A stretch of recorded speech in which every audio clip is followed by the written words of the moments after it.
Chittagong customs হাউসের নিলাম শাখা বুধবার বিকেল ৩টার দিকে টিনের বক্সের তালা খুলে বের করা হয় গাড়ি নিলামের জন্য জমা পড়া দরপত্রগুলো।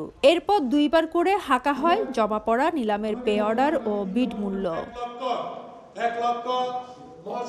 কাস্টমস জানায়, দীর্ঘদিন চট্টগ্রাম বন্দরে পড়ে থাকা ক্ষমতাচ্যুত আওয়ামী লীগ সরকারের মন্ত্রী এমপিদের শুল্কমুক্ত আমদানি ২৪টি গাড়ি সহ মোট ৪৪টি গাড়ি নিলামে তুলে কাস্টমস। তবে এর মধ্যে ৩৫টি গাড়ির জন্য দরপত্র জমা পড়েছে ১৩০টি। যে ৯টি গাড়ির জন্য কোনো দরপত্র জমা পড়েনি সেগুলো সবই শুল্কমুক্ত আনা এমপিদের গাড়ি।